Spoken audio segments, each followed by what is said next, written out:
जो current situation है वो डिमांड क्या आ रही है कि इलेक्शन की तरफ जाना है, या आपको लगता है कि नहीं अब इल्तवा इलेक्शन ही एक तरह से ऑप्शन है?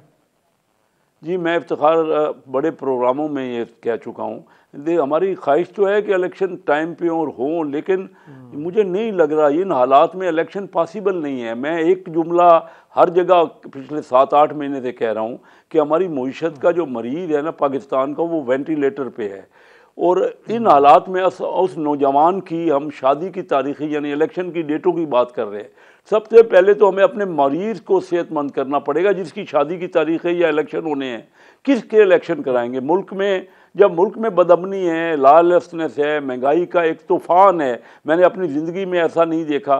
तो मेरे हिसाब से ये इलेक्शन का अपॉर्चुनेट टाइम नहीं है। इस वक्त इलेक्शन आइनी तौर पे तो इलेक्शन टाइम पे होने हैं, लेकिन सब ने मिल के होना क्या चाहिए कि अपना मिल बैठ के फैसला करें इन बातों का।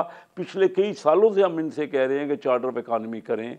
अगर हमारी कोई गलतियाँ, देखिए मुल्क जो है उसको बचाना सबकी जिम्मेदारी। मैं महसूस करता हूँ कि पीटीआई जो बार बार ये कभी वो कहते हैं कि इलेक्शन के लिए मैं लॉन्ग मार्च कर रहा हूँ, फिर वो असम्बलियाँ तोड़ देते हैं, फिर वो 25-30 सीटों से खुद खान साहब खड़े होते हैं और वो उसका कोई फ़ायदा नहीं होता, और फिर दोबारा इलेक्शन होते हैं।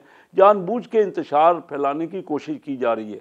मैं अपनी हुकूमत से ये कहूँगा, मैं कहता रहा पिछले आज से 10-12 दिन पहले मैंने प्रेस कॉन्फ्रेंस की और मैंने कहा, डार साहब से कहा कि जल्द से जल्द आप फैसला करें IMF में जाने का।